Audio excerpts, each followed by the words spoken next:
बेटा आज हम लोग दो चैप्टर को रिवाइज करेंगे। एक का नाम है फोटोसिंथेसिस, अगले का नाम है रेस्पिरेशन। सभी लोग अच्छे से मेरी बात को समझिएगा। जितने क्वेश्चंस मैं बोलूंगा या जितने क्वेश्चन मैं कराऊंगा फोटोसिंथेसिस और रेस्पिरेशन में, ठीक, वीडियो यहीं पड़ा रहेगा। ठीक है, अब चाहे इसको आप एक्सपीरियंस बोल लीजिए, चाहे आप किसी भी प्रकार का कुछ भी बोल लीजिए, ठीक, तो वीडियो यहीं पड़ा रहेगा, आप देख लीजिएगा आज का वीडियो। फोटोसिंथेसिस और रेस्पिरेशन, इन दोनों से जितने भी सवाल आएंगे, दो सवाल आएंगे, अर्थात 4 क्वेश्चन, अर्थात 16 नंबर का चैप्टर है, वो मेरे इसी वीडियो से रहेगा। ठीक है, damn sure damn sure damn sure. और जहां पर मैं ट्रिपल मार्क कर दूं, ठीक, मतलब समझ जाना, वो उसकी पॉसिबिलिटी बहुत हाई है। मतलब आज आप जो भी फोटोसिंथेसिस रेस्पिरेशन रिवाइज करने वाले हो, इसके बाद आप उसको पढ़िएगा मत, कोई जरूरत नहीं, कोई आवश्यकता नहीं। जिस चीज को मैं कट कर दूं उसको मत पढ़िएगा, अगर एग्जाम में स्कोर करना है। अब आपके मन में एक सवाल आता होगा कि सर आप कभी क्लास में तो किसी पैराग्राफ को कभी कट नहीं कराते हो, लेकिन सर आप अभी क्यों पैराग्राफ कट करा दे रहे हो? तो देखो बेटा, ऐसा होता है कि हम अभी पैराग्राफ इसलिए कट करा दे रहे हैं क्योंकि अभी मुझे सिर्फ वो बताना है जो आपके सिलेबस में है, अर्थात जो आपके यहाँ डायरेक्ट पूछेगा। और क्लासेस में क्या होता है बेटा, मुझे एनसीईआरटी पर तुम्हारी कमांड बनाने के लिए सारी बातें बतानी होती है। ठीक है, वरना अगर मैं चाहूं तो क्लास में कट्टम पिट बचाना शुरू कर दूं और बता दूं भाई इसमें ये दो क्वेश्चन बनेगा, इसमें ये 3 बनेगा। तो ये बातें तब की जा सकती है जब आपका विजन तगड़ा हो। तो क्लास में विजन तगड़ा कराने के लिए हम लोग इसको पढ़ेंगे भाई 7 लेक्चर, किसी को 6 lecture, respiration 5 lecture, photosynthesis 6-7 lecture. तो क्लास में हम विजन करते हैं, लेकिन यहाँ हम विजन नहीं कर रहे हैं, यहाँ हम सिर्फ और सिर्फ नीट के पॉइंट ऑफ व्यू से पढ़ रहे हैं। तो हर लेक्चर पॉइंट ऑफ व्यू पर डिपेंड करता है। जैसे आज का लेक्चर है तो भाई मेरा सीधा उद्देश्य है कि फोटोसिंथेसिस रेस्पिरेशन का सवाल जो आएगा वो इसी लेक्चर से होना चाहिए। Got it? इसी वजह से अब कई लोग ये भी बोल देते हैं कि सर जैसे लास्ट ईयर आपका बताया हुआ या उसके पहले या आपने एक बार क्लास में ये बोला था सर, वो डायरेक्ट आपने बोला था आ रहा है, आ गया। तो कई विद्वान कह देते हैं कि सर के पास पेपर भी होता है। ठीक है बेटा, इस तरीके के आरोप लगाने के लिए धन्यवाद। ठीक है, अब मैं आपको दिखाता हूं कुछ, इसके बाद मैं आपको लेक्चर कंटिन्यू करता हूं। ठीक है बेटा, ये इतनी जो है ये सिर्फ फोटोसिंथेसिस पर किया गया काम है।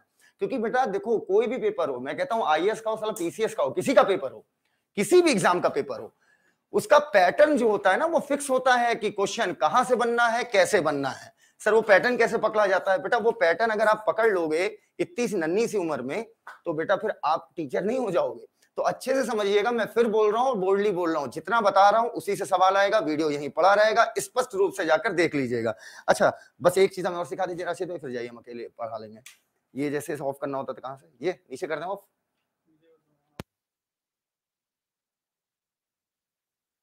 चलिए आइए बातें करते हैं। फोटोसिंथेसिस इन हायर प्लांट, अगर मैं इसकी बात करूं तो बेटा यहां पर हम लोग फोटोसिंथेसिस सिर्फ हायर प्लांट्स की देखेंगे। पहला पैराग्राफ पूरे का पूरा बता रहा हूं, पूरे का पूरा पहला पैराग्राफ की अगर मैं बात करूं तो सिर्फ यहां पर आप 3 बातें ध्यान रखिएगा। फोटोसिंथेसिस एक फिजिको केमिकल प्रोसेस है। फिजिको केमिकल कहने का मतलब क्या हुआ, इसमें एक फिजिकल एंटिटी मतलब जैसे हो गया लाइट हो गया, अर्थात लाइट का इस्तेमाल करके हम केमिकल की सिंथेसिस करते हैं, अर्थात ग्लूकोज का निर्माण करते हैं। इस वजह से फोटोसिंथेसिस आपका फिजिको केमिकल प्रोसेस है। अच्छा दूसरी बात, यहां पर जो पूरे पैराग्राफ में सिर्फ 3 ही बात है। दूसरी बात हम सबको पता है, इधर देखना बोर्ड की तरफ, बस एक सेकंड हम थोड़ा कंफर्टेबल हो जाएं बोर्ड के साथ। हाँ, तो फोटोसिंथेसिस आपका फिजिको केमिकल प्रोसेस कैसे है, क्योंकि फिजिकली लाइट का इस्तेमाल करके, अर्थात लाइट एक फिजिकल क्वांटिटी में आएगा। Got it? तो एक फिजिकली हम लाइट का इस्तेमाल करके हम लोग ग्लूकोज का निर्माण कर रहे हैं, एक केमिकल का निर्माण कर रहे हैं। That's why photosynthesis physico chemical process. अब अगर मैं आगे बात करूं तो अच्छे से समझिएगा बेटा, फोटोसिंथेसिस में क्या होता है, हम कार्बन डाइऑक्साइड, अगर मैं प्लांट्स की बात कर रहा हूं, ठीक है, बैक्टीरिया की बात नहीं कर रहा हूं, हम कार्बन डाइऑक्साइड और पानी इनका इस्तेमाल करके हम लोग ग्लूकोज का निर्माण करते हैं और साथ में निकलती है ऑक्सीजन। अच्छा बेटा, इसके लिए हमें क्या चाहिए होती है? सनलाइट। जरूरी नहीं सनलाइट हो, किसी भी कोई भी लाइट हो, आपकी ये क्या नाम है, ये जो घरों में लाइट लगी होती है इसमें भी फोटोसिंथेसिस हो जाएगी। लाइट तो लाइट है ना, चाहे सन से आए चाहे जहां से आए। अच्छा, कार्बन डाइऑक्साइड और पानी का इस्तेमाल करके with the help of light energy, that is physical, ठीक है, हम एक केमिकल का निर्माण करते हैं, अर्थात ग्लूकोज का निर्माण करते हैं। इस वजह से फोटोसिंथेसिस आपकी फिजिको केमिकल प्रोसेस हो गई। अब अगर हम इसके आगे बात करें तो बेटा हम सब जितने भी एनिमल्स हैं वो फूड के लिए किस पे डिपेंड करते हैं? प्लांट्स पे डिपेंड करते हैं। और प्लांट्स फूड के लिए किस पे डिपेंड होते हैं? फोटोसिंथेसिस पर होते हैं। अर्थात फोटोसिंथेसिस की मदद से प्लांट खाने का निर्माण करते हैं, ना कि सिर्फ खुद के लिए बल्कि पूरे जीव जगत के लिए। अच्छा, फोटोसिंथेसिस होने के लिए फोटोसिंथेसिस डिपेंड होती है किस पे बेटा? बेसिकली सनलाइट पर। वो किसी भी लाइट पर सकती है, लेकिन बेटा मोस्टली फोटोसिंथेसिस सनी लाइट पे होती है। दैट्स व्हाई हम यहां सनलाइट बोल देते हैं। तो बेटा एनिमल फूड के लिए किस पे डिपेंड है? प्लांट पर। प्लांट फूड के लिए किस पर डिपेंड है? फोटोसिंथेसिस पर। फोटोसिंथेसिस किस पर डिपेंड है? सनलाइट पर। तो देखा जाए तो पूरे का पूरा जीव जगत इनडायरेक्टली या डायरेक्टली डिपेंड किस पर है? सनलाइट पर। अब फोटोसिंथेसिस से हमें दो चीज मिलती है, एक तो हमें ग्लूकोज मिलती है अर्थात खाना मिलता है, मतलब खाने का अल्टीमेट सोर्स धरती पर क्या है? फोटोसिंथेसिस। और साथ में हमें सांस लेने के लिए, एरोबिक रेस्पिरेशन करने के लिए क्या मिलती है? ऑक्सीजन। खत्म। पहले पैराग्राफ से और किसी प्रकार का कोई सवाल नहीं बनने वाला। अब वापस आते हैं यहां पर, बस पहले पैराग्राफ से सवाल एकदम समझ गए आप लोग, ठीक है। फिजिकोकेमिकल प्रोसेस है, फोटोसिंथेसिस पर पूरे का पूरा जीव जगत डिपेंड करता है। फोटोसिंथेसिस से दो चीजें प्राप्त होती हैं, एक ग्लूकोज और एक ऑक्सीजन। ग्लूकोज पूरे जीव जगत का खाना हो गया और धरती पर ऑक्सीजन का सबसे बड़ा सोर्स क्या हो गया? फोटोसिंथेसिस। एक्चुअली में अगर मैं एवोल्यूशन की बात करूं, क्लास 12 एनसीईआरटी चैप्टर नंबर 7 की अगर मैं बात करूं, तो एवोल्यूशन में हमें बताया जाता है कि जो धरती शुरू में बनी थी तो रिड्यूसिंग थी।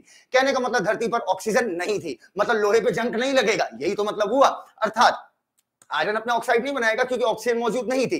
तो शुरू में जो धरती थी वो आपकी रिड्यूसिंग थी। बहुत बार क्वेश्चन पूछा जाता है कि शुरू की धरती में ऑक्सीजन थी या नहीं थी? नहीं थी भैया, याद करो मिलर और यूरे के एक्सपेरिमेंट में भी ऑक्सीजन उन्होंने यूज नहीं की थी। अच्छा, अब बेटा बाद में फिर ऑक्सीजन धरती पर आई कैसे? ऑक्सीजन धरती पर फोटोसिंथेसिस की रिएक्शन के थ्रू ही आई है। जो आज तुम्हें 21% ऑक्सीजन दिख रही है वो फोटोसिंथेसिस की रिएक्शन के थ्रू ही आई है। अब इसके बाद एनसीईआरटी ने यहां पर हमें कुछ एक्सपेरिमेंट्स दिए। अब इन एक्सपेरिमेंट्स में ये तो पहला एक्सपेरिमेंट है, ये बहुत सिंपल एक्सपेरिमेंट है जो हम बचपन में करते थे।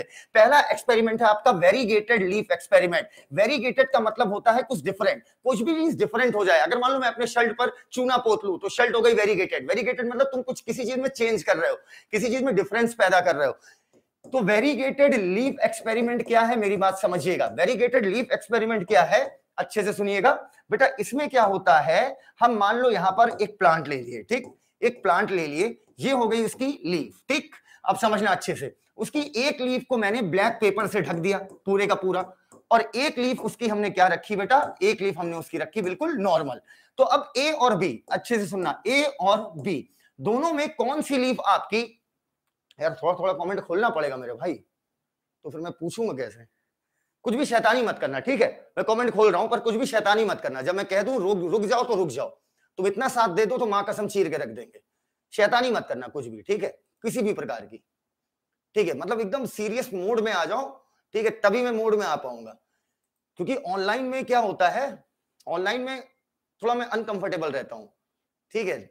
और ऑफलाइन की बात ही अलग हो जाती है। फिर ऑफलाइन में जो जुनून होता है वो अलग होता है, लेकिन ऑनलाइन में वो जुनून तब आता है जब आप डिसिप्लिन में रहोगे। क्लास में हल्का फुल्का डिसिप्लिन गड़बड़ करोगे तो फिर हम ठीक कर लेते हैं ना, लेकिन ऑनलाइन में क्या कंप्यूटर में घुस के थोड़ी कंटा पिया पाएंगे। तो चलो बेटा कमेंट ऑन है, चलो सभी लोग मेरे साथ आइए। ए और बी दोनों में कौन सी वेरीगेटेड लीफ है? जल्दी से कमेंट करो, जल्दी से, ए या बी, ए या बी, ए या बी। कमेंट ओपन कर दिया बेटा, ए या बी? बी, बिल्कुल सही। बी आपकी वेरीगेटेड है क्योंकि उसके ऊपर आपने क्या चढ़ा दिया? Black pepper. अब मान लीजिए आपकी सनलाइट आती है, ये आपका सन है, सनलाइट आती है, इस पर भी गिर रही है, इस पर भी गिर रही है, लेकिन बी के ऊपर ब्लैक पेपर लगा हुआ है, तो जितनी भी लाइट है वो एब्जॉर्ब हो जाएगी। और अल्टीमेटली क्या होगा, जो लाइट आपकी एब्जॉर्ब हो जाएगी तो क्या होगा बेटा कि लाइट अंदर नहीं जा पा रही है, अर्थात क्लोरोफिल तक लाइट नहीं पहुंच पा रही है। तो मैं कह सकता हूं कि बी वाले के पास, रुकिए, बी वाले के पास अल्टीमेटली बी वाली जो लीफ है इसका क्लोरोफिल हम यूज नहीं कर पा रहे हैं, या बोल सकते हैं बी वाला लाइट का इस्तेमाल नहीं कर पाएगी। बी वाली लीफ क्लोरोफिल का यूज नहीं हो पाएगा क्योंकि ऊपर आ गया है ब्लैक पेपर, ठीक है। अब अल्टीमेटली बेटा क्या होगा, ए वाले के ऊपर आराम से लाइट भी पड़ रही है, इसका क्लोरोफिल उसको एब्जॉर्ब कर रहा होगा और ग्लूकोज का निर्माण कर रहा होगा। अब अल्टीमेटली ए और बी में अगर हम स्टार्च टेस्ट करें, स्टार्च टेस्ट कहने का मतलब किसमें स्टार्च मौजूद है किसमें नहीं है, तो बेटा देखो, अब बेटा ए वाली लीफ क्या कर रही होगी? फोटोसिंथेसिस कर रही होगी, फोटोसिंथेसिस करके वो ग्लूकोज बना रही होगी, ग्लूकोज को स्टोर कर रही होगी स्टार्च के रूप में। अल्टीमेटली आपका स्टार्च किसमें मौजूद होगा? ए वाले में, लेकिन बी वाले में मौजूद नहीं होगा। तो ये एक्सपेरिमेंट, वेरीगेटेड लीफ एक्सपेरिमेंट, हमें ये बताता है कि वेरीगेटेड लीफ एक्सपेरिमेंट हमें ये बताता है कि जो बी वाली लीफ है, समझना मेरी बात, ये इस वजह से आपकी फोटोसिंथेसिस नहीं कर पाई क्योंकि क्लोरोफिल या बोल दीजिए लाइट, ये दोनों चीज उस लीफ तक, क्लोरोफिल भाई इस्तेमाल नहीं हो पा रहा था, या बोल दीजिए लाइट वहां तक पहुंच नहीं रही थी। तो अल्टीमेटली ये दोनों फोटोसिंथेसिस के लिए जरूरी है। दैट्स व्हाई हम कह सकते हैं वेरीगेटेड लीफ एक्सपेरिमेंट हमें बताता है कि chlorophyll and light is essential for photosynthesis. अब अगला एक्सपेरिमेंट एनसीईआरटी, बगल वाले पेज पे आते हैं, बगल वाले पेज पर एनसीईआरटी देती है हाफ लीफ एक्सपेरिमेंट। ये हाफ लीफ एक्सपेरिमेंट क्या है? बहुत ही सिंपल सा एक्सपेरिमेंट था। इसमें बंदे ने क्या किया था, इसमें बंदे ने एक प्लांट लिया, ठीक है, ये हो गई उसकी लीफ, और इसमें उसने इस लीफ को कवर किया आधा, लेकिन एक टेस्ट ट्यूब की मदद से। अब समझना, मतलब अगर अगल बगल गुटके लगा दिया ताकि क्या हो गया, मामला ब्लॉक हो गया, समझना मेरी बात। अगल बगल उसने क्या लगा दिया, अगल बगल उसने ब्लॉक लगा दिया, ब्लॉक या लकड़ी के गुटके लगा दिए, जिससे पत्ती बिल्कुल एयर टाइट हो जाए अंदर की तरफ से। तो आधी लीफ जो है वो टेस्ट ट्यूब के अंदर थी, आधी ट्यूब टेस्ट ट्यूब के बाहर थी। अब जो टेस्ट ट्यूब के बाहर थी उसको मैंने ए बोला, जो टेस्ट ट्यूब के अंदर थी उसको मैंने बी बोला। अब ए और बी में air air air air air किससे मिल रही होगी, जल्दी बताओ। एयर ए को मिल रही होगी, बी को, एयर ए को मिल रही होगी, बी को।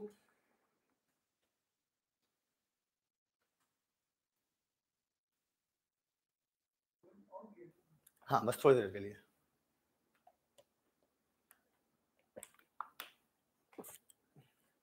ए को, बिल्कुल सही जवाब। ए को आपका बिल्कुल सही, ए को एयर, सॉरी, हाँ ए को आपका एयर मिल रही होगी। अब सोचो थोड़ी मोड़ी एयर तो टेस्ट ट्यूब के अंदर भी होगी, ठीक है। ये खान भाई जो भी हैं इनको जरा उड़ा दो चैनल से, ठीक।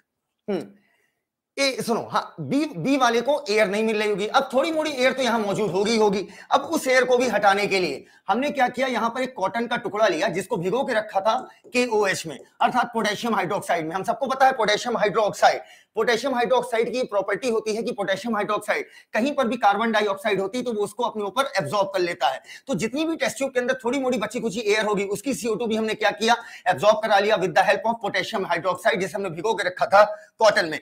अब ये बताइए ए और बी में जो बी वाला पार्ट होगा लीफ का, इसको एयर नहीं मिल रही, अर्थात कार्बन डाइऑक्साइड नहीं मिल रही है, क्योंकि कार्बन डाइऑक्साइड जो थोड़ी मोड़ी भी थी वो पोटेशियम हाइड्रोक्साइड ने क्या कर लिया, एब्जॉर्ब। लेकिन ए वाली को जमीन से पानी मिल रहा होगा, सनलाइट मिल रही होगी, वो तो खैर बी वाले को भी मिल रही होगी, क्योंकि कांच का है तो भाई कांच से सनलाइट, कांच ट्रांसपेरेंट होता है तो सनलाइट इसको पास कर ही सकती है।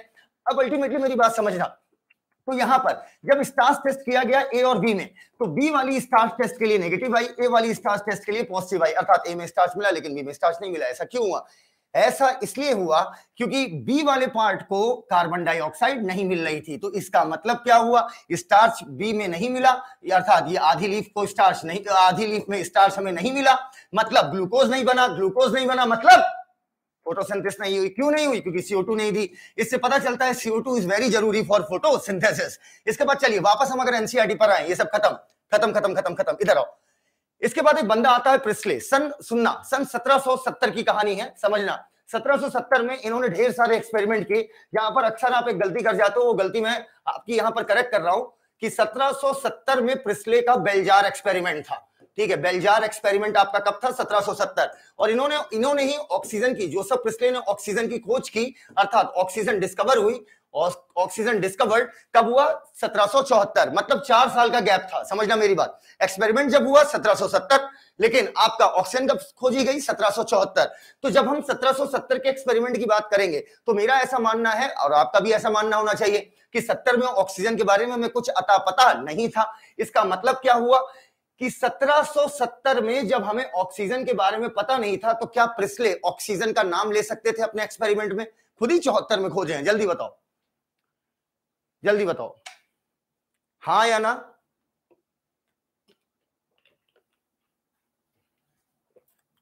बिल्कुल नहीं, बिल्कुल सही। इन्होंने क्या किया, अब समझना, इन्होंने ये एक टेबल ली, ठीक है, और इस पर एक जार लिया, ठीक, और यहां पर इस जार के अंदर उन्होंने एक कैंडल जलाई, ठीक। राशिद भाई आप बताइए, ये कैंडल बुझ जाएगी कि जलती रहेगी?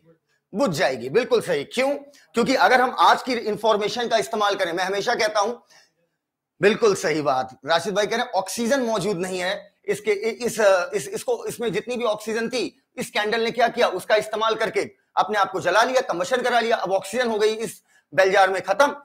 अल्टीमेटली क्या हुआ, कैंडल आपकी बुझ जाएगी, क्योंकि कंबशन के लिए क्या चाहिए, ऑक्सीजन। लेकिन क्या प्रिस्ले 1770 में ऑक्सीजन का नाम ले सकते थे? नहीं। इस वजह से प्रिस्ले ने ये नहीं बोला कि ऑक्सीजन खत्म हो गई, इन्होंने बोला कि एक्चुअली में ये जो कैंडल है, इसने पता नहीं कैसे, मुझे नहीं पता कैसे, लेकिन ऑक्सीजन का नाम नहीं ले पाए। इन्होंने कहा इस कैंडल ने पता नहीं कैसे एयर को गंदा कर दिया, एयर को फाउल कर दिया, अर्थात एयर को गंदा कर दिया, जिसकी वजह से ये बुझ गई। फिर इन्होंने फिर एक बार बेलजार लिया। अब की बेलजार में उन्होंने क्या किया, चुहिया बैठाई। अब चुहिया जो बैठाई, इधर देखना, थोड़ी देर बाद इन्होंने देखा कि ये चुहिया, बताओ मर जाएगी जिंदा रहेगी? राशिद भाई बताओ, मर जाएगी जिंदा रहेगी? मर जाएगी, क्योंकि चारों तरफ से ढकी हुई है। अल्टीमेटली सांस नहीं ले पाई और अल्टीमेटली मर गई। एक्चुअली में इसने किया क्या, ये ऑक्सीजन ले रही थी भाई, चुहिया एरोबिक रेस्पिरेशन कर रही थी और कार्बन डाइऑक्साइड छोड़ रही थी, जिससे ऑक्सीजन की मात्रा खत्म हो गई। अल्टीमेटली चुहिया रेस्पिरेशन कर करके ऑक्सीजन खत्म कर ली और CO2 चारों तरफ बढ़ गई। और अल्टीमेटली क्या हुआ, ऑक्सीजन की नामौजूदगी की वजह से चुहिया के चारों पाए आपके क्या हो गए, ऊपर, चुहिया मर गई। अब क्या ये ऑक्सीजन का नाम ले सकते थे? नहीं ले सकते थे। अल्टीमेटली इन्होंने कहा कि मुझे नहीं पता चुहिया कैसे मरी, बस मुझे इतना पता है कि जिस तरह इस कैंडल ने एयर को गंदा किया, उसी प्रकार इस चुहिया ने भी एयर को क्या कर दिया, गंदा कर दिया। लेकिन क्या एयर गंदी हो रही थी? गंदी थोड़ी हो रही थी। अल्टीमेटली आज की इंफॉर्मेशन के हिसाब से CO2 बढ़ गई थी और O2 लगभग खत्म हो गई थी। अब इन्होंने, बेटा देखो खुराफाती दिमाग है, दिन भर कोई काम था नहीं, यही करते रहते थे।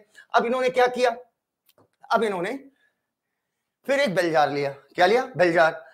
अब की इन्होंने उसमें कैंडल जलाई, अच्छे से देखना, कैंडल जलाई, प्यारी सी चूहिया भी रखी, जो मर गई वो नहीं, अभी नहीं लाई गई है, ठीक है, इधर नहीं, बार बार चूहिया ही लाते रहेंगे। अब सुनो, इसमें इन्होंने क्या किया, एक मिंट का प्लांट रखा। ध्यान रखना, ये क्वेश्चन आ सकता है, प्लांट किसका यूज किया? मिंट का। सर बरगद का प्लांट क्यों नहीं यूज किया? बेटा कितना बड़ा जार लेकर आएंगे, इसमें बरगद का प्लांट ढकेंगे। अब ये मिंट प्लांट लिया। इन्होंने देखा इस केस में ये जो कैंडल है वो भी लगातार जलती रही, चूहिया भी जिंदा रही और अल्टीमेटली मिंट प्लांट भी बिल्कुल टनाटन था। और इन्होंने कहा कि भैया मुझे नहीं पता क्या हुआ। क्या बोला? मुझे नहीं पता कि क्या हुआ, बस हाँ मुझे इतना पता है कि कैंडल अभी भी जल रही, चूहिया अभी भी जिंदा है। इसका मतलब इन्होंने जो एयर को गंदा किया था, अर्थात बर्निंग कैंडल ने और इस चूहिया ने जो एयर को गंदा किया था, इस प्लांट ने उसको साफ कर दिया। बस इतनी ही बात की है इन्होंने, पर ऑक्सीजन का नाम नहीं ले सकते। अल्टीमेटली यहां हो क्या रहा था मालूम है बेटा? हो ये रहा था कि बर्निंग कैंडल कंबशन कर रही थी, कंबशन से ये क्या पैदा कर रही थी? CO2।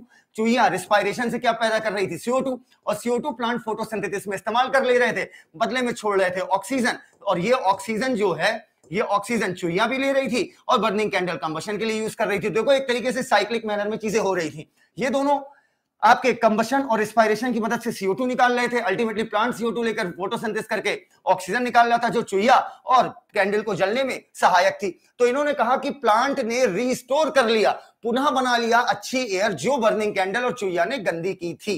बस खत्म, इतना सा एक्सपेरिमेंट था। अब अगर हम इसके बाद का बात करें तो इसके बाद आपके आए थे इग्ने हाउस। इग्ने हाउस पानी है क्या? आवाज नहीं आ रही?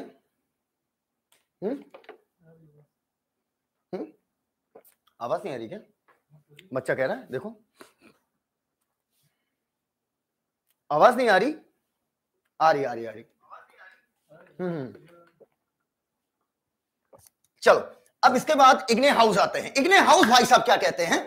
कहते हैं इन्होंने कुछ खास नहीं किया। इग्ने हाउजी कहते हैं, भौजी नहीं, इग्ने हाउजी। इग्ने हाउजी कहते हैं जब मैंने प्रिस्ले के सेटअप को उठाया, क्या इधर इनके सेटअप पे चले जा रहे हैं, रुको।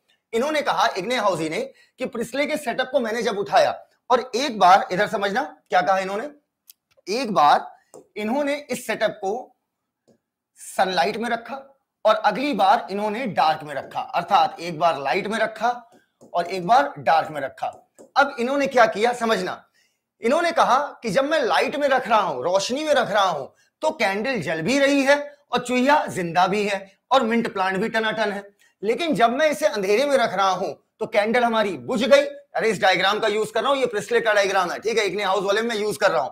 चूहिया भी मर गई आपकी, क्योंकि डार्क में हुआ क्या, डार्क में बेटा फोटोसिंथेसिस हुई नहीं, फोटोसिंथेसिस नहीं हुई तो अल्टीमेटली आपकी ऑक्सीजन रिलीज नहीं हुई, अल्टीमेटली ऑक्सीजन कैंडल को मिली नहीं तो बुझ गई और चूहिया को नहीं मिली ऑक्सीजन, इसलिए मर गई। तो इन्होंने कहा प्रिस्ले का जो सेटअप है वो तभी टनाटन काम कर सकता है, तभी ढंग से काम कर सकता है, तभी कायदे से काम कर सकता है जब आपका लाइट मौजूद होगी। इग्ने हाउस का पहला स्टेटमेंट था कि प्रिस्ले का सेटअप अर्थात प्लांट जो मिंट प्लांट जो एयर को रीस्टोर कर रहा था वो तभी कर सकता है जब रोशनी होगी। अल्टीमेटली आप समझ रहे हो, वो फोटोसिंथेसिस के थ्रू रीस्टोर कर रहा था एयर को, अर्थात ऑक्सीजन उसमें दोबारा ला रहा था।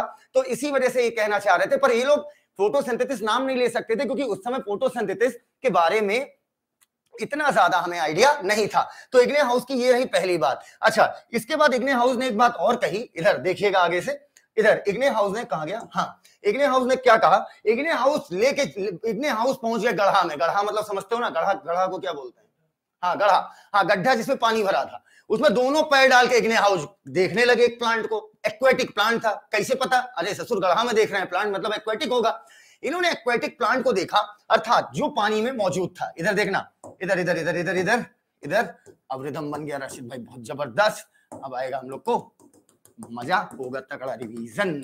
चलो हाँ, इधर इन्होंने देखा कि जब भैया सनलाइट आ रही थी, ठीक है, सनलाइट आ रही थी तो जो प्लांट का ग्रीन पार्ट है, अर्थात जो पत्तियां हैं, पत्तियों के अगल बगल से कुछ बुलबुले निकल रहे हैं। अब बेटा अगर बेटा पानी में बुलबुला निकल रहा है, इसका मतलब वो बुलबुला किसका होगा? एयर का होगा। तो green part of plant release some kind of air, कुछ बुलबुले टाइप की चीजें निकाल रहे हैं जब वो सनलाइट से एक्सपोज हो रहे हैं। लेकिन जब सनलाइट नहीं है तो ये बुलबुले निकलना हो गए बंद। लेकिन इग्ने हाउस ने ये नहीं बता पाए थे कि ये कौन सी गैस है। बाद में 1774 में जब प्रिस्ले ने ऑक्सीजन खोजी, अबे प्रिस्ले का एक्सपेरिमेंट 1770 का है, 1770 का है, 74 में O2 खोजी गई, उसी के बीच में इनका एक्सपेरिमेंट हो गया इग्ने हाउस का। इग्ने हाउस ने कहा कि green part of plant releases some kind of air, some kind of gas, ठीक है, जब इन्हें लाइट मिलती है। ठीक है, अब मेरी बात समझना सर, ये एक्वेटिक प्लांट को ही क्यों चुने? कॉमन सेंस लगाओ यार। अगर मैंगो का प्लांट देखोगे, अगर वो ऑक्सीजन निकाल भी रहा होगा तो ऑक्सीजन दिखती थोड़ी है, पानी वाले में तो कम से कम जब निकलेगी तो बुलबुला निकलेगा, पता चल जाएगा। बाद में इग्ने हाउस को पता चला कि भैया ये गैस कौन सी थी? ऑक्सीजन थी। ये था आपका इग्ने हाउस का एक्सपेरिमेंट। ठीक, चलिए इग्ने हाउस की हो गई। सुनो इधर इधर बताओ, इधर सुनो सुनो सुनो सुनो सुनो सुनो सुनो सुनो। अब इग्ने हाउस के बाद आते हैं आपके जूलियन मोनसच्ची। बेटा ये वही हैं जिन्होंने आपका हाइड्रोपोनिक्स दिया था। तो जूलियन मोनसच्ची, याद करो जर्मनी के बॉटनिस्ट, मैं हमेशा कहता हूं मैक्सिमम बॉटनिस्ट आपके कहां पर है? इधर। ये बंद करो comment. Why this man Ruhi, why this man looks high on weed? Okay, अच्छा अच्छा, वीड मतलब गांजा, right? Because I had taken weed from your father, dear. उन्हीं से खरीदा था। अब ऐसे ही सुनोगे बेटा, अगर हमारी क्लास डिस्टर्ब की कभी तो, ठीक है? चलें चलें। एक लोग क्या लिखा है? Red bull. अबे हटाओ रेड बुल। इधर जब पैदा हुए थे ना तब इतना जोश था, ऐसा चिल्लाए थे ना कि नर्स पगला गई थी। किसी केमिकल की जरूरत ना चाहिए हमें। चले शुरू करें, आइए।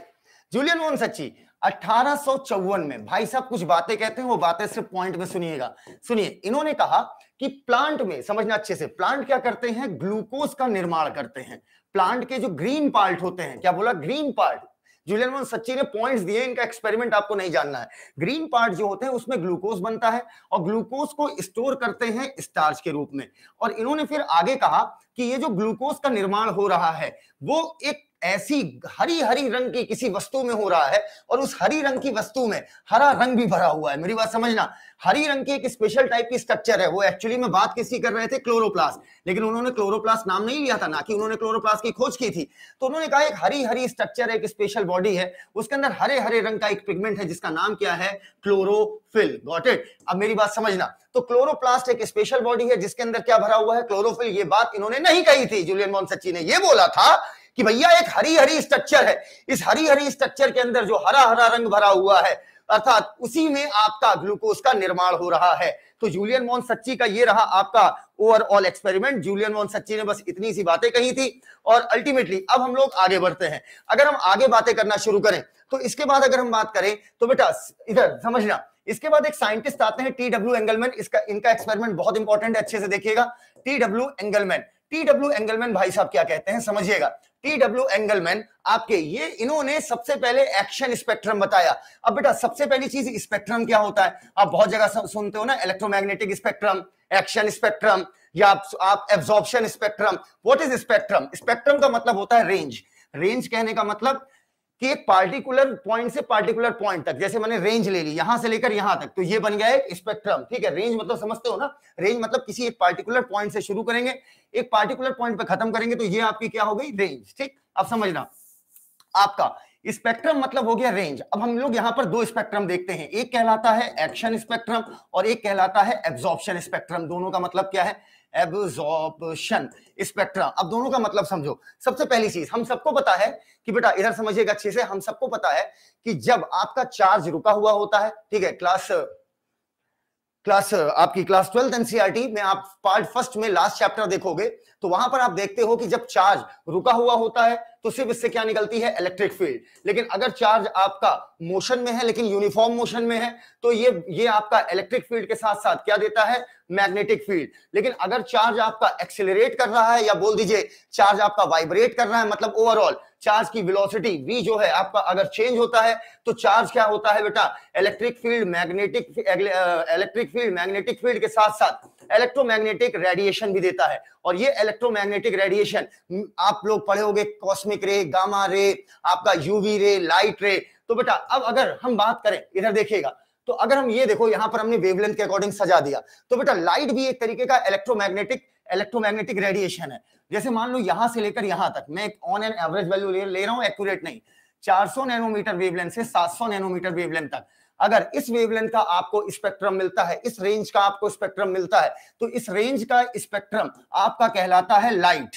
क्यों लाइट कहलाता है, क्योंकि हम इस 400 नैनोमीटर से 700 नैनोमीटर तक के स्पेक्ट्रम को देख सकते हैं अपनी आंखों से। इसके पहले की वेवलेंथ नहीं देख सकते, इसके बाद की वेवलेंथ नहीं देख सकते। और मजेदार बात क्या है, 400 से 700 नैनोमीटर का स्पेक्ट्रम जिसे आप लाइट कहते हैं, इसी पर फोटोसिंथेसिस हो सकती है, बाकी किसी पर भी फोटोसिंथेसिस नहीं होगी। तो इसी को हम लोग ये भी बोलते हैं फोटोसिंथेटिक, मैं अब इकोलॉजी का यूज कर रहा हूं, फोटोसिंथेटिक एक्टिव रेडिएशन, अर्थात जिस पर आपकी फोटोसिंथेसिस हो सकती है वो सिर्फ इतनी है। सनलाइट हमें हर तरीके की रेडिएशन देता है, अर्थात जितने भी इलेक्ट्रोमैग्नेटिक रेडिएशन है सबके सब आपकी सनलाइट में मौजूद, सॉरी सन जो हमें ओवरऑल, ये लाइट नहीं बोलूंगा, लाइट बोलते ही हो गया 400 से 700, सन हमें सारे इलेक्ट्रोमैग्नेटिक रेडिएशन देता है। लेकिन हमें फोटोसिंथेसिस के लिए फोटोसिंथेटिक एक्टिव रेडिएशन देखना पड़ेगा, जिससे फोटोसिंथेसिस हो सकती है, वो है 400 से 700 नैनोमीटर। इसके अलावा किसी भी रेंज पर फोटोसिंथेसिस नहीं होगी। आगे बढ़िए, तो एंगलमैन ने क्या कहा समझना, एंगलमैन ने क्या कहा ये जानने के लिए पहले समझो एब्जॉर्प्शन स्पेक्ट्रम क्या है। अब बेटा अगर मान लो यहां पर मैंने ऐसे ग्राफ बनाया, एनसीईआरटी एक पेज पलटो के ग्राफ मिल जाएगा, यहां मैंने लिख दिया भैया 400, यहाँ 450, यहाँ 500, ऐसे मैंने टोटल वेवलेंथ लिख दी, ठीक है। अब यहां पर हमें वॉयलेट कलर दिखता है, फिर इंडिगो, फिर ब्लू, फिर ग्रीन, फिर येलो, फिर ऑरेंज, फिर रेड। यहां पर मैंने क्या किया, वेवलेंथ के अकॉर्डिंग सजा दिया, ठीक है, बढ़ती हुई वेवलेंथ के अकॉर्डिंग सजा दिया, violet, indigo, blue, green, yellow, orange, red. अब मेरी बात समझना, जैसे जैसे हम आगे बढ़ेंगे वैसे वैसे वेवलेंथ आपकी क्या होगी, बढ़ती जाएगी, ठीक। और यहां पर मैंने लिख दिया एब्जॉर्प्शन। एब्जॉर्प्शन मतलब कौन सा जैसे, अच्छा एक बात बताओ, चलो ये सब छोड़ो, ये बताओ कोई भी चीज रंगीन दिखती है, राशिद भाई सुनिएगा, तो इसका मतलब ये बताइए, अगर मेरी शर्ट लाल कलर की दिख रही है, मेरे ऊपर व्हाइट लाइट दिख रही है, व्हाइट लाइट में तो 7 रंग होते हैं, VIBGYOR, violet, indigo, blue, green, yellow, orange, red. तो व्हाइट लाइट मेरे ऊपर गिर रही है, मेरी शर्ट मान लीजिए, मानने में पैसा नहीं लगता है, ठीक है, मान लीजिए लाल रंग की दिख रही है, तो इसका मतलब सारी लाइट एब्जॉर्ब हो रही है। कौन सी लाइट रिफ्लेक्ट हो रही है, रेड, बिल्कुल सही, गजब। इधर रेड रिफ्लेक्ट हो रही, तभी शर्ट कैसी दिख रही है, रेड। अच्छा अगर मान लो मेरी शर्ट ग्रीन दिख रही होती तो सब कुछ एब्जॉर्ब हो रहा है, क्या रिफ्लेक्ट होकर आपकी आंखों तक पहुंच रहा है, ग्रीन, बिल्कुल सही बात। अब यहां पर एब्जॉर्प्शन का मतलब यही हो गया कि भाई कौन सी, मान लो मैंने एक पिगमेंट ले लिया, क्लोरोफिल ए या क्लोरोफिल बी ले लिया, या कैरोटेनॉइड ले लिया, या ज़ैंथोफिल ले लिया। अब मैंने देखा कि मान लो मुझे ग्राफ कुछ ऐसा मिला, इधर देखिएगा अच्छे से, मान लो मुझे ग्राफ कुछ ऐसा मिला, ठीक। अब ये हमें बताता है, ये हमें पूरा ये बता रहा है कि किस स्पेक्ट्रम पर, अर्थात यहां से लेकर यहां तक ये जो रेंज है, इस रेंज पर, इस स्पेक्ट्रम पर कौन वेवलेंथ ज्यादा एब्जॉर्ब हो रही, कौन वेवलेंथ कम एब्जॉर्ब हो रही। तो एब्जॉर्प्शन स्पेक्ट्रम का मतलब हुआ रेंज ऑफ लाइट, अर्थात लाइट का पूरा, लाइट तो विबग्योर मिला के हुआ ना, तो ये इस रेंज में कौन सी वेवलेंथ को ज्यादा एब्जॉर्ब कर रहा है क्लोरोफिल ए, कौन सी वेवलेंथ को कम एब्जॉर्ब कर रहा है, तो ये कहलाएगा एब्जॉर्प्शन स्पेक्ट्रम। क्लियर है। अब अगर यहां पर मैं लिख दूं एब्जॉर्प्शन हटाकर रेट ऑफ फोटोसिंथेसिस, तो अब ये बताएगा कि किस वेवलेंथ पर फोटोसिंथेसिस का रेट ज्यादा है, किस वेवलेंथ पर फोटोसिंथेसिस का रेट कम है। तो इस तरीके का स्पेक्ट्रम, इस तरीके की रेंज कहलाएगी आपकी एक्शन स्पेक्ट्रम, क्योंकि एक्शन क्या हो रहा है, एक्शन, लाइट को एब्जॉर्ब करने के बाद फोटोसिंथेसिस हो रही, यही तो एक्शन है मेरे भाई। तो अब हम सीख चुके हैं एब्जॉर्प्शन स्पेक्ट्रम और एक्शन स्पेक्ट्रम दोनों में डिफरेंस, ठीक है। एक सेकंड के लिए कमेंट ऑन कीजिएगा, एक सेकंड के लिए।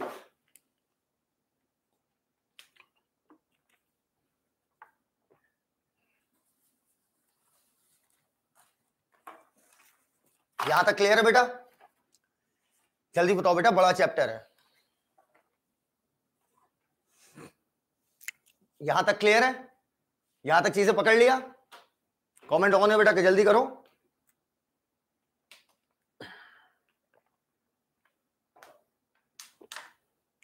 जल्दी बताइए, कमेंट ऑन है, यार मेरे में नहीं दिखा रहा, तुम्हारे में दिखा रहा है। अच्छा अच्छा ठीक है, थोड़ा आगे पीछे ना, चलो ठीक है, ठीक ठीक है, बंद करो बंद करो बंद करो बंद करो भाई, बंद करो उसको। हाँ चलो एकदम, चलो इसका मतलब क्या हुआ, एब्जॉर्प्शन स्पेक्ट्रम मतलब रेंज, किस रेंज पर एब्जॉर्प्शन ज्यादा हो रहा है और किस पे एक्शन ज्यादा हो रहा है, ये हो गया एक्शन स्पेक्ट्रम। चलिए अब अगर मैं आगे बात करूं तो टी.डब्ल्यू. एंगलमैन ने क्या किया, उन्होंने ग्रीन एल्गी ली, ग्रीन एल्गी और नाम था उसका क्लेडोफोरा। इधर देखिएगा, ये हो गई आपकी ग्रीन एल्गी और ये हो गया आपका, मैंने नाम क्या बताया ग्रीन एल्गी का, क्लेडोफोरा, ध्यान रखना क्लेडोफोरा। इन्होंने क्या लिया, इन्होंने एक प्रिज्म लिया, समझना, मान लो ये बोतल नहीं है प्रिज्म है, इसे बोतल नहीं मानो ये प्रिज्म मानो, ठीक है। और इन्होंने क्या किया, एक प्रिज्म लिया, कौन है साइंटिस्ट का नाम याद रखना, टी.डब्ल्यू. एंगलमैन। किसको लिया था बेटा, क्लेडोफोरा, ठीक है। इधर देखना अच्छे से समझना, इन्होंने क्या लिया, क्लेडोफोरा लिया। अब इधर देखिएगा और अच्छे से समझिएगा, क्लेडोफोरा लिया और ऐसे व्हाइट लाइट ली, दिख रही होगी बेटा आपको व्हाइट लाइट। इन्होंने क्या किया, क्लेडोफोरा लिया और व्हाइट लाइट इसके ऊपर प्रिज्म के ऊपर डाली, तो जैसे व्हाइट लाइट प्रिज्म से गुजरती है तो हम सब पढ़ते हैं डिस्पर्जन ऑफ लाइट में कि ये विबग्योर में सेपरेट हो गई होगी। अब समझिएगा अच्छे से, विबग्योर में जब ये बढ़ जाएगी, इधर विबग्योर में जब ये बढ़ जाएगी, समझना इधर, तो मान लो यहां पर वॉयलेट आया, यहां पर इंडिगो आया, यहां ब्लू आया, यहां ग्रीन आया, यहां येलो आया, यहां ऑरेंज आया, यहां रेड आया, तो व्हाइट लाइट को इल्यूमिनेट कराया, व्हाइट लाइट को क्लेडोफोरा पे डाला, बीच में प्रिज्म लगाया ताकि 7 रंगों में ये बढ़ आए, ठीक है। अब समझना, जब 7 रंगों में बढ़ गई, अब इन्हें ये देखना था कि चलो भैया, अभी तक तो वैज्ञानिक कह रहे थे सनलाइट आएगी, सनलाइट जरूरी है फोटोसिंथेसिस के लिए, लेकिन एंगलमैन कहा अबे लाइट मत बताओ, लाइट तो 400 से 700 नैनोमीटर है, तो हमें ये बताओ किस लाइट, किस वेवलेंथ पर ज्यादा, किस वेवलेंथ पर कम लाइट पे होती फोटोसिंथेसिस। समझ गया चाचा, कॉस्मिक रे, यूवी रे, गामा रे पे नहीं होती, सिर्फ 400 से 700 नैनोमीटर साथ लाइट स्पेक्ट्रम में ही फोटोसिंथेसिस होगी।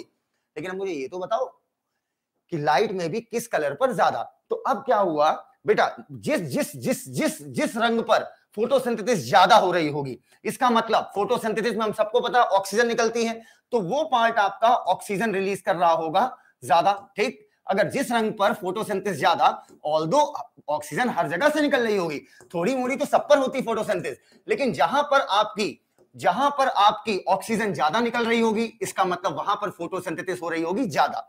अब लेकिन ऑक्सीजन दिखती तो है नहीं आंखों से, तो कैसे पता करें कि ऑक्सीजन कहां पर ज्यादा। उन्होंने क्या किया, एक बोरा भर के ले आए एरोबिक बैक्टीरिया, अर्थात सस्पेंशन ऑफ एरोबिक बैक्टीरिया, मतलब ढेर सारे एरोबिक बैक्टीरिया सस्पेंशन में ले आए। उन्होंने मुट्ठा भर के निकाला एरोबिक बैक्टीरिया और छिड़क दिया इसी के ऊपर। अब जब एरोबिक बैक्टीरिया डाला तो एरोबिक बैक्टीरिया को क्या चाहिए होगी, ऑक्सीजन, तो वो वहां ज्यादा भागेगा जहां पर ऑक्सीजन मौजूद होगी ज्यादा।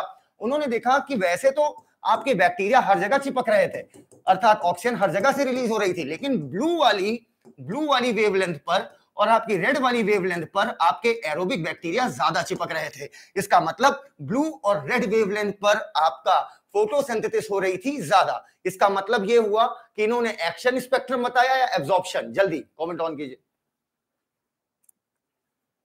इन्होंने क्या बताया, एक्शन या एब्जॉर्प्शन?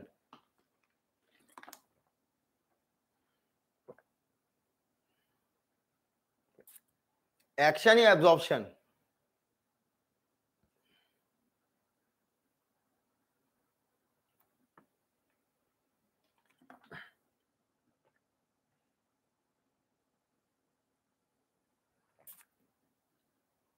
बिल्कुल सही, बिल्कुल सही, एक्शन बेटा, एब्जॉर्प्शन नहीं। अब देखो मेरी बात समझना, कमेंट ऑफ कर दीजिए बेटा, एब्जॉर्प्शन नहीं बोलो, क्यों, देखो मेरी बात समझो। हाँ इनडायरेक्टली तुम दिमाग लगा के बता लोगे कि सर एक्शन उसी पे ज्यादा होगा ना जो एब्जॉर्ब ज्यादा होगी, ये बात मैं तुम्हारी मानता हूं, लेकिन इन्होंने एब्जॉर्प्शन स्पेक्ट्रम पे बात नहीं की थी, इन्होंने एक्शन स्पेक्ट्रम पे बात की थी, क्योंकि यहां पर जो ऑक्सीजन निकल रही है, चलो खैर मैक्सिमम लोगों ने सही आंसर दिया, वो जो ऑक्सीजन निकल रही है, ये ऑक्सीजन आपकी क्यों निकल रही है, क्योंकि फोटोसिंथेसिस का एक्शन हो रहा है, किस वेवलेंथ पे ज्यादा, ब्लू और रेड पर। दैट्स व्हाई इन्होंने कहा कि आपका ब्लू और रेड पर फोटोसिंथेसिस ज्यादा हो रही, क्योंकि ऑक्सीजन ज्यादा रिलीज हो रही, एरोबिक बैक्टीरिया इस्तेमाल करके इन्होंने पता कर लिया। तो अब ये बताइए जल्दी से कि ये तो एक्शन हुआ ना, तो इन्होंने क्या बताया, एक्शन स्पेक्ट्रम। हाँ वो अलग बात है कि क्लोरोफिल ए के एब्जॉर्प्शन स्पेक्ट्रम से ये चीजें मैच करती हैं, ठीक है। चलो अब मेरी बात आगे सुनो, इसके बाद मैं कहूंगा 19th सेंचुरी, 19वीं शताब्दी की मध्य तक, अर्थात मिड ऑफ 19th सेंचुरी, 19वीं शताब्दी के मध्य तक वैज्ञानिकों को यह पता चल गया था कि कार्बन डाइऑक्साइड और पानी का इस्तेमाल करके with the help of sunlight plant क्या करते हैं, ग्लूकोज का निर्माण करते हैं। मैंने ग्लूकोज का एम्पिरिकल फॉर्मूला लिखा है, ग्लूकोज का निर्माण करते हैं और संग में निकलती है आपकी क्या, ऑक्सीजन। इतनी बातें हमें 19वीं शताब्दी तक पता चल गई थी। अब इसके बाद आपके एक साइंटिस्ट आते हैं कॉर्नेलियस फॉन नील। कॉर्नेलियस फॉन नील भाई साहब आते हैं और वो भड़क जाते हैं, वो कहते हैं ना बाबा ना, जरूरी नहीं कि आपका फोटोसिंथेसिस में कार्बन डाइऑक्साइड के साथ पानी ही इस्तेमाल हो। अभी तक वैज्ञानिक क्या कर रहे थे, CO2 और पानी मिलकर क्या बनाएंगे, ग्लूकोज बनाएंगे और साथ में निकलेगी ऑक्सीजन। लेकिन कॉर्नेलियस फॉन नील आके कहते हैं कि जरूरी नहीं कि प्लांट जो है या सभी लिविंग ऑर्गेनिज्म पानी का ही इस्तेमाल करें फोटोसिंथेसिस करने के लिए। क्योंकि उन्होंने क्या किया, उन्होंने पर्पल, याद रखना पर्पल, पर्पल बोल दो याद हो जाएगा, purple and green sulphur bacteria, purple and green sulphur bacteria, purple and green sulphur bacteria पर एक एक्सपेरिमेंट किया। उन्होंने देखा कि purple and green sulphur bacteria, अब इन्होंने बैक्टीरिया पर काम किया तो इसमें कोई रटना ही नहीं कि माइक्रोबायोलॉजिस्ट होंगे, है ना। तो बेटा इस पर काम करके इन्होंने दिखाया कि ये purple and green sulphur bacteria क्या करते हैं, पानी की जगह इस्तेमाल करते हैं हाइड्रोजन सल्फाइड अर्थात H2S, ठीक। और यहां पर क्या बनता है आपका, यहां पर भी ग्लूकोज बनता है, लेकिन अब यहां पर ऑक्सीजन ना निकलकर यहां पर निकल रहा था सल्फर।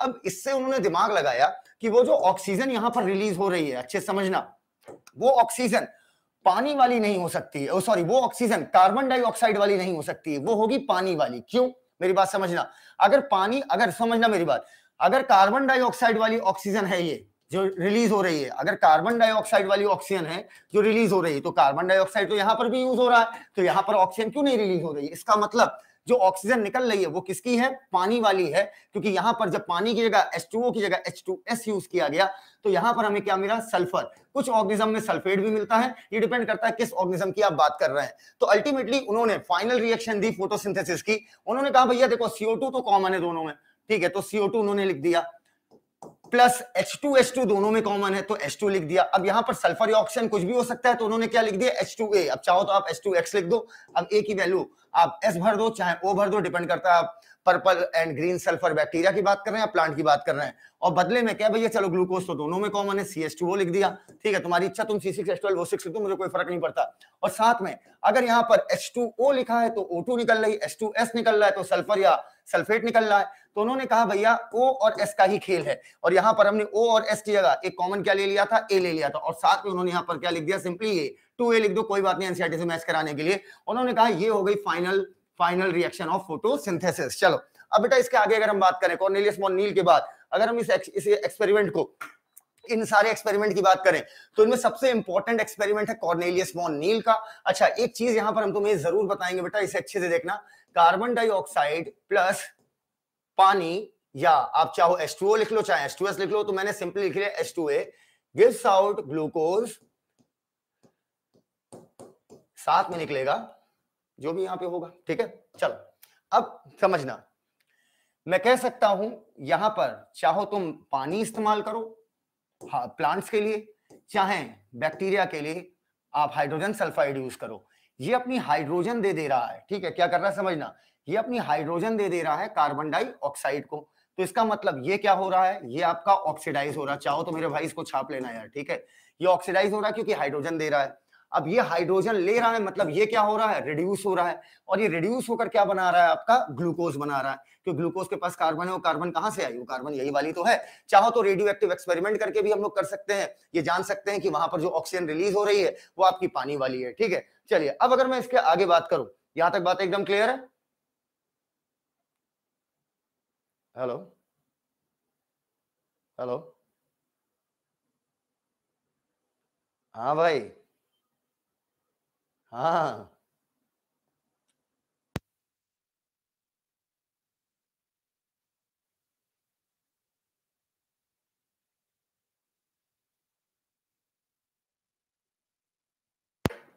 चलो यहां तक आपको क्लियर हो गई होगी, ठीक है। चलो अब मेरी बात समझना अच्छे से, अरे वो नोट कर लिया ना, नोट कर लिया, चलो अब मेरी बात सुनो आगे मैं क्या कह रहा हूं।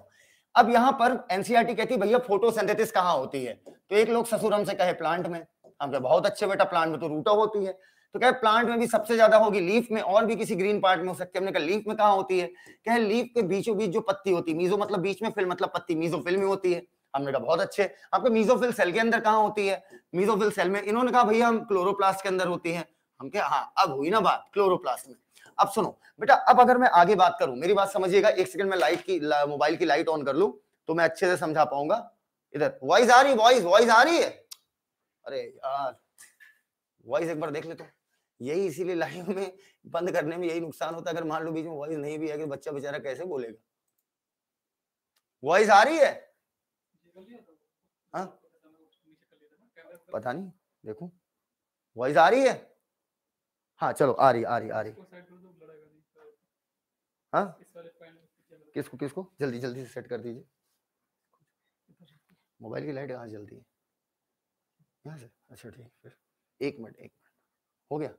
चलो आ रही। आज बच्चों को बोल, हाँ आज बच्चों को मजा आ रहा है, आज रिदम नहीं टूट रही ना, कमेंट देख ही नहीं रहा आज एकदम क्लास वाली। अरे वो आता है तो मूड खराब होने जाता है मेरा, अपसेट हो जाते हैं। इसी तो उस दिन सेल डिवीजन नहीं पढ़ा पाए थे। हाँ इंजीनियरिंग पढ़ाने के बाद हम गुस्से में क्यों चले गए थे, हम मूड ही नहीं होता फिर हमारा। एक क्लास वाला डेकोरम अलग होता है ना, क्लास में फिर बच्चा चूचा नहीं कर पाएगा।